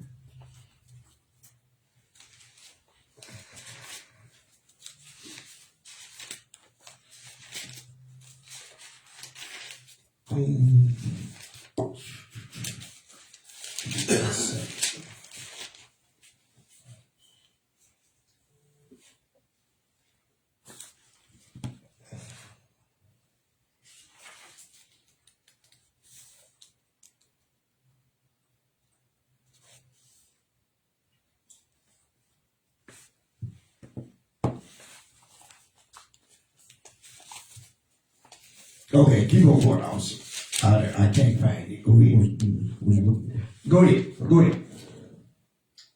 It says, the innocent and the righteous slay thou not, shalt thou not slay. Now then, if thou hast seen her, tell me, under what tree sawest thou them company together? Read. Who answered, under a mastic tree. And Daniel said, very well, thou hast lied against thine own head. Thou lied against thy own what? Head. Read. For even now the angel of God have received the sentence of God to cut thee in two. Mm-hmm. So he put him aside and commanded to bring the other, and said unto him, O thou seed of Chanaan, and not of Judah, Read. beauty hath deceived thee, and lust hath perverted thine heart. Thus have ye dealt with the daughters of Israel. Read. And they for fear company with you. But the daughter of Judah will not abide your wickedness. Now therefore tell me, under what tree didst thou take them company together? Read. Who answered, under an almond tree. Then said Daniel to him, well, thou hast also lied against thine own head. For the angel of God waiteth with the sword to cut thee in two, that he may destroy you. That he may destroy you. With that all the assembly cried out with a loud voice and praised God, who saveth them that trust in him. So, you see that right there? So God, it's crazy. I mean, Daniel already did what? He already peeped their lies and already cut them up. What verse read also? That was verse 60. Okay, keep on going. And they arose against the two elders, for Daniel had convicted them of false witness by their own mouth. And according to the law of Moses, they did unto them in such sort as they maliciously intended to do to their neighbor. And they put them to death. They what? Put them to death. And they put them to death. So those brothers got put to death for that thing. All right, that's all I want on that. So we got to be careful of that thing right there. But the whole key was look at the woman's faith. Look who she cried upon. She cried upon who? God. And God saved her. So it don't matter what you're going through, guys. You don't take it in your own hand. Just say a woman felt like her husband was out cheating. Do you go out and cheat, or do you call upon God? You call upon the Most High. That's the same thing with you men. So you got to have faith in God just like the men got faith in God. You cannot take matters in your own what? Hands. Everybody understand that. If you got a man and you going through domestic violence, you call upon God and you call the police. Real talk. Let God go and rid this brother out of your what? Out of your life. Out of your life. All righty. Where we at? It was Sister Susanna, Proverbs chapter 3, verse 1. And then we're going to jump to verse 4.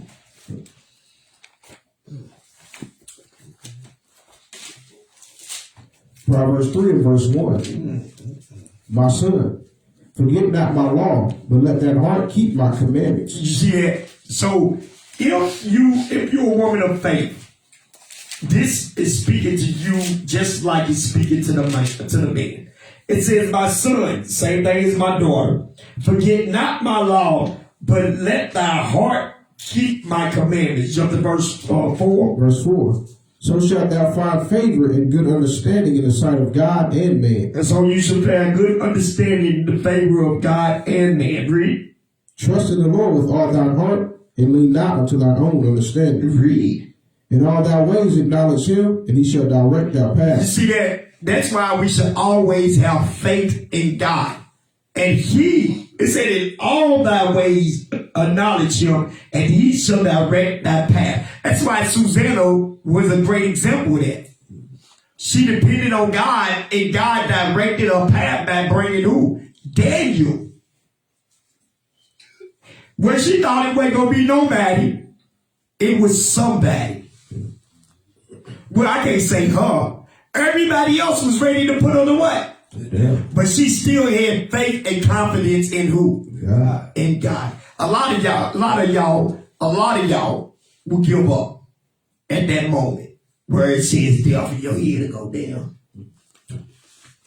You gotta remember when Silas and Paul got locked up, and at midnight the angels came and released them.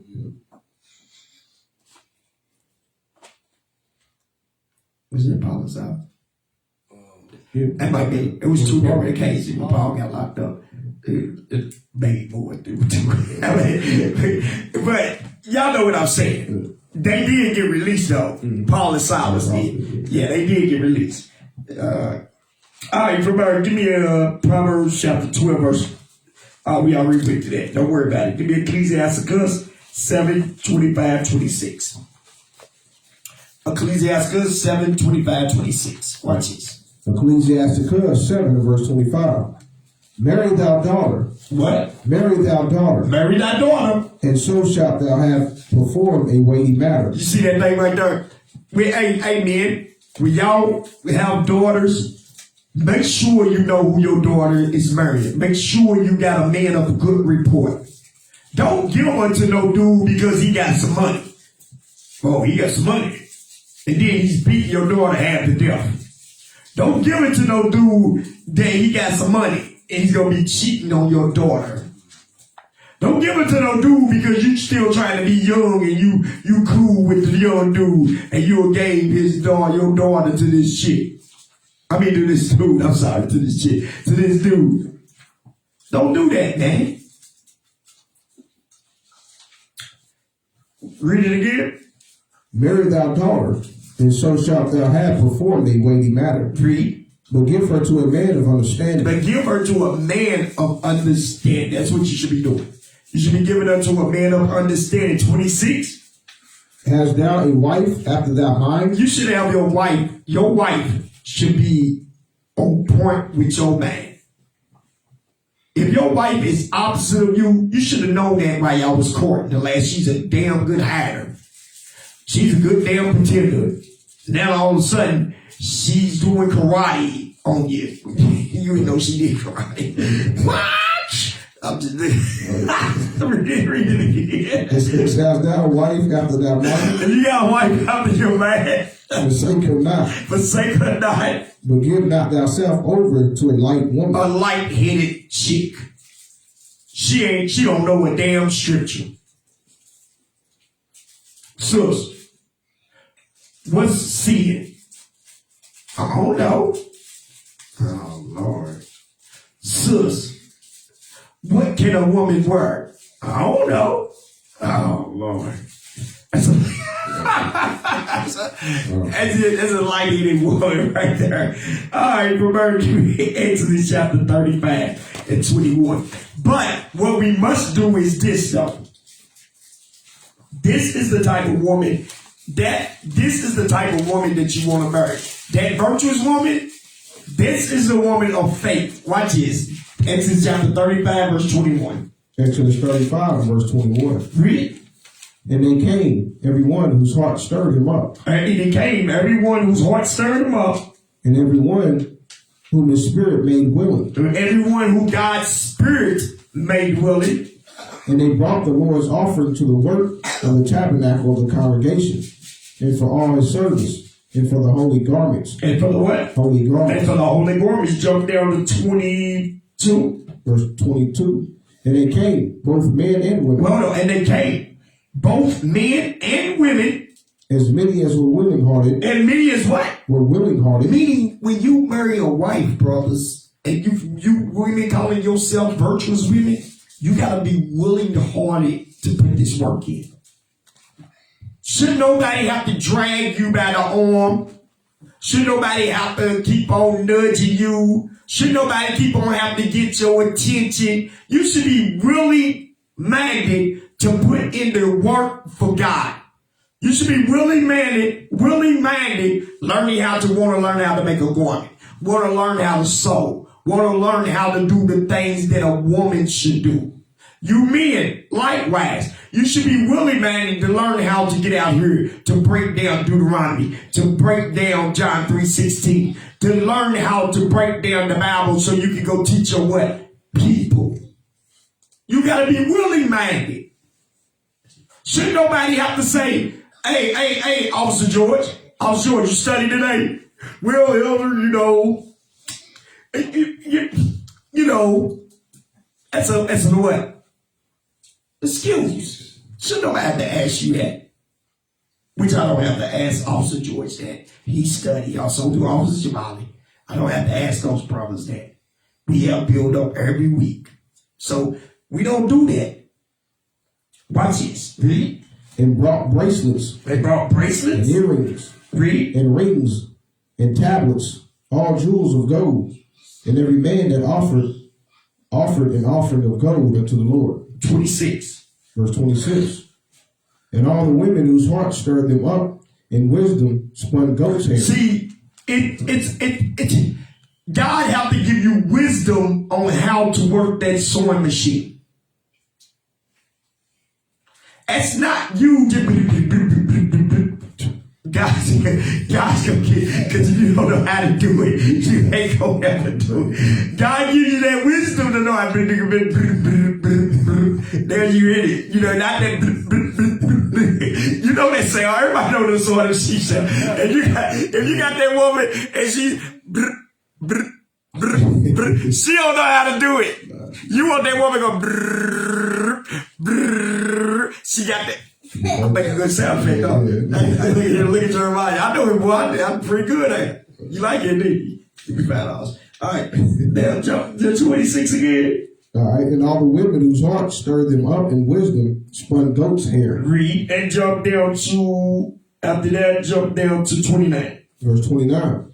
The children of Israel brought a willing offering unto the Lord, every man and woman, whose heart made them willing to bring for all manner of work, which the Lord had commanded to be made by the hand of Moses. There you go.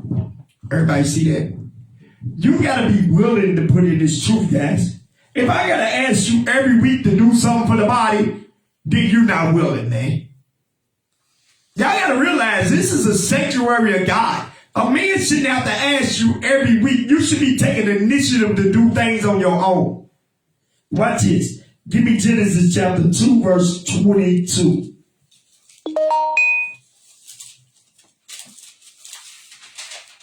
Genesis 2 and verse 22.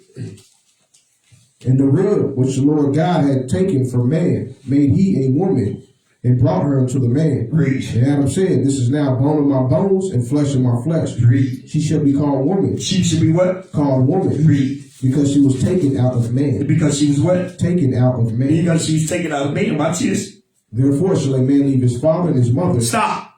A man is going to leave his father and his mother. So what is the woman going to do? She going to leave her father and her mother because watch this, read. And shall cleave unto his wife. And they shall be one flesh. And they shall be one flesh because now your father is not over there able to take away your what? Prayers no more. Who's taking care? Who's doing that now? Your husband. So you can't call your daddy or your mama talking about, mama, he won't let me go out to the store. Why he won't let you go out to the store? What's wrong? What's going on?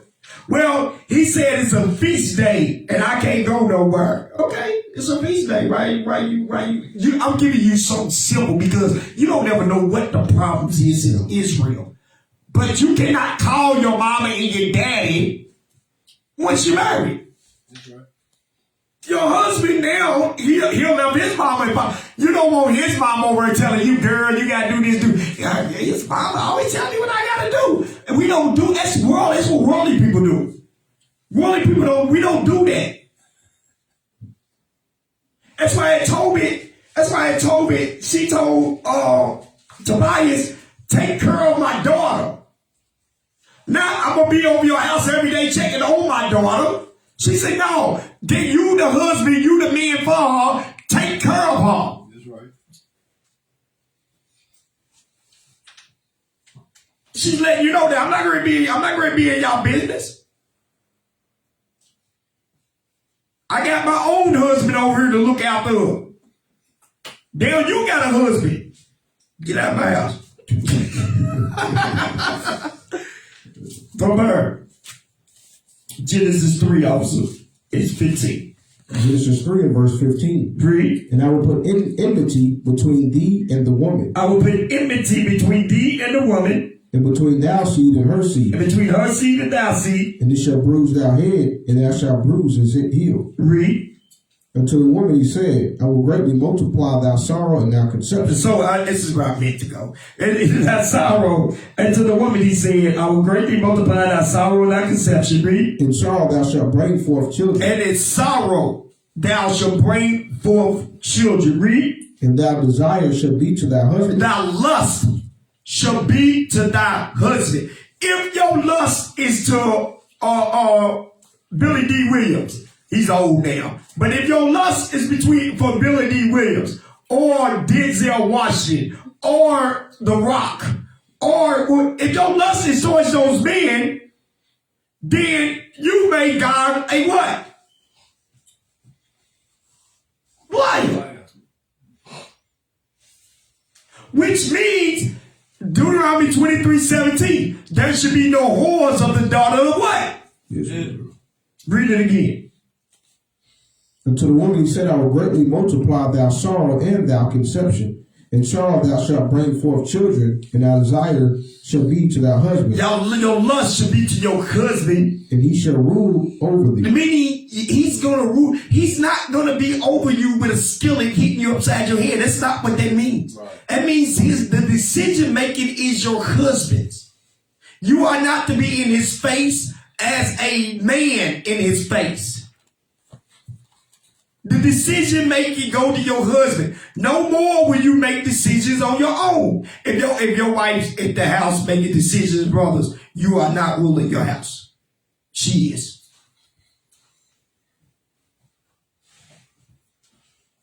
The scriptures, when we read Ephesians, it says, submit to your husband in all things. Ain't that what it said? Same thing as seeing right there. Genesis chapter 4, verse 7. Genesis 4 and verse 7. And you should rule over thee. Watch this. Watch what God says right here to the woman. If thou doest well, She is a the woman. We precept upon what? Precept. Watch what he says right here. If thou what? if thou doest well, shalt thou not be accepted? See, the Bible says, if you do well, shall you not be accepted? Read. And if thou doest not well, sin lieth at the door. Sin lieth at the door. So a woman, if she do well, she will be accepted of God and her what? Husband. See that thing right there? From our, give me Proverbs 31:26 also. Proverbs 31 and verse 26. Read. She openeth her mouth with wisdom, So the woman's going to open her mouth with wisdom. and in her tongue is the law of kindness. And he on her tongue, on that woman's tongue, she opened her mouth with wisdom. Wisdom is what? God's what? Law. And on her tongue is what? Kindness. Read. She looketh well to the ways of her household, Read. and eateth not the bread of idleness. She don't eat the bread of idleness. She's just not laying around being a stiff woman, running around doing worldly things. Read. Her children arise up and call her blessed. See, the children rise up and say, Mama, you know what? God has blessed you. Read. Her husband also, and he praiseth her. And the husband say, babe, I'm blessed to have you, man. I'm blessed. The children say, Mom, I'm blessed to have you. The husband said, man, I'm blessed to have you. And what happened? Read the rest. Many daughters have done virtuously, And many daughters are done virtuously. but thou excellest them all. How do she excel them all? Because a lot of women do virtually, but they don't stay virtual. They don't keep high moral standards. She keeps it from the beginning to the what? To the end. That's a woman of faith. What verse we had also? That was 29. 29, Ecclesiasticus 2 and 15 and 16. Ecclesiasticus 2, 15 and 16. Ecclesiasticus 2 and verse 15. They that fear the Lord will not disobey his word. See, a woman or a man that feared God would not disobey his word. Meaning, a man should never come home and see his woman just laying around in some leggings, just laying around. She's supposed to have a what on? Dress. A woman shouldn't be going out with nothing but a dress on, not a tight fit dress, but a modest what? Dress. We should not be able to see a woman's what? Legs. Read. They that fear the Lord will not disobey his word. They that fear the Lord will not disobey his word. And they that love him will keep his ways. And they that love God will keep his ways. Read. They that fear the Lord will seek that which is well pleasing unto him. Read. And they that love him shall be filled with the law. See, they that love God will be filled with the law. If you love God, you will be filled with the law. Meaning you're going to be studying and applying. Applying what you study. As men and women. But today's topic is who? The woman.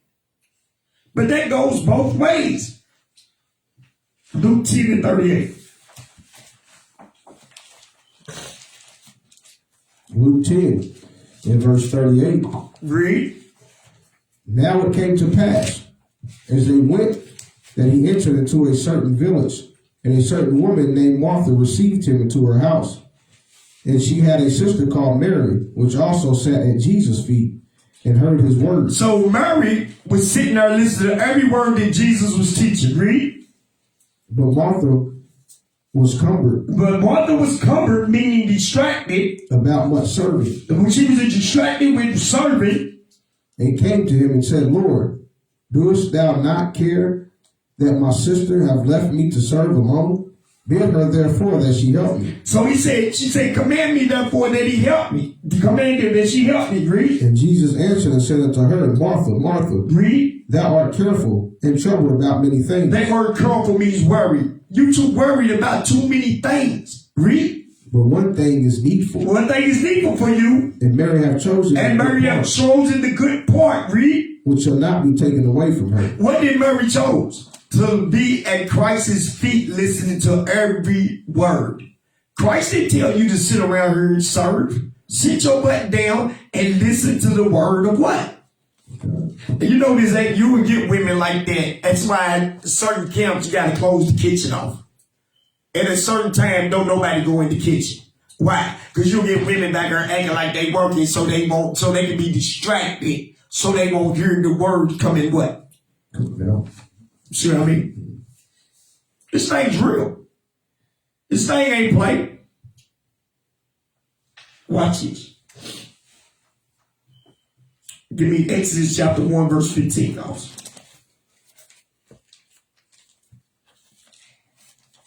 Exodus 1 and verse 15. And the king of Egypt spake to the Hebrew midwives, of which the name of one was Shaphat, and the name of the other Puah. And he said, when you do the office of the midwife to the Hebrew women, and see them upon the stools, if it be a son, then ye shall kill him. But if it be a daughter, then she shall live.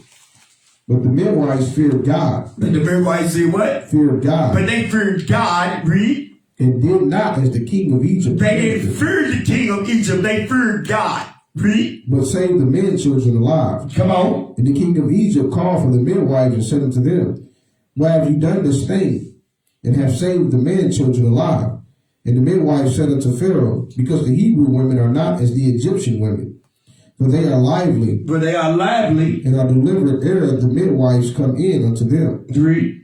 Therefore God dealt well with the midwives, Because God dealt well with the midwives. and the people multiplied and waxed very mighty. Read.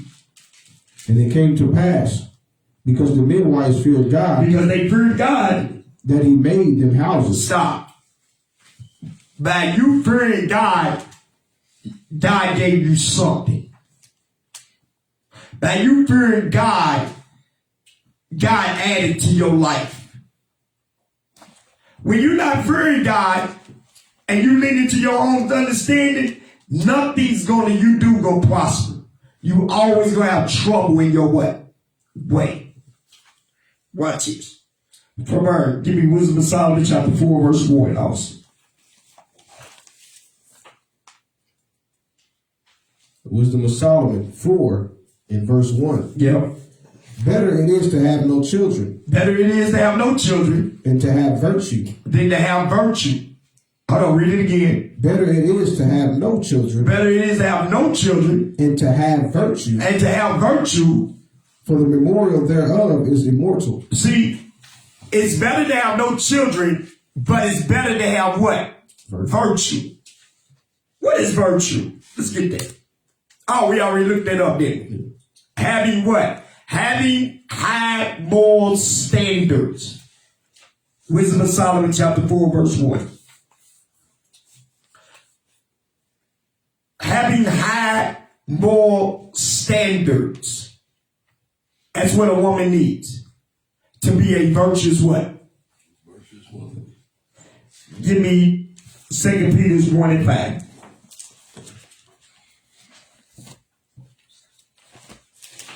Second Peter 1 in verse 5.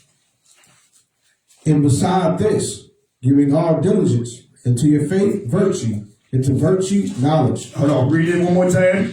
And beside this, giving all diligence, add to your faith, virtue, Virtue. and to virtue, knowledge. So when a woman has high standard morals, you're supposed to have high standard morals and then with virtue add what?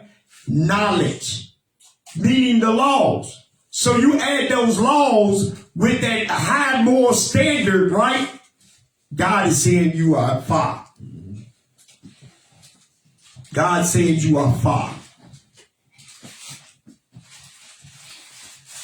You get that also? 1 Peter 3 and 4. 1 Peter 3 in verse 4. Read. And saying, where is the promise of his coming? 1 Peter chapter 3 verse 4. 1 Peter 3 and verse 4. But let it be the hidden man of the heart, and that which is not corruptible. Read. Even the ornament of a meek and quiet spirit, which is in the sight of God of great people and price. So a good great price is a woman with a quiet spirit. Read. For after this manner in the old time the holy women also who trusted in God ordained themselves, being in subjection unto their own husbands. Adorn themselves, being in subjection unto their own husbands. Watch this. Even as Sarah obeyed Abraham, Read. calling him Lord, Call him Lord. whose daughters ye are, Read. as long as ye do well, As long as you do God's laws. and are not afraid with any You amazement. see that? Just like poor a shepherd was not afraid, neither shall you be afraid. To our women, to our men, let's be great. Let's do God's laws together. Let's grow together. Let's get to the kingdom together. We are TTIC. Thank you for watching today's Sabbath. With that, we'll say shalom. Praise.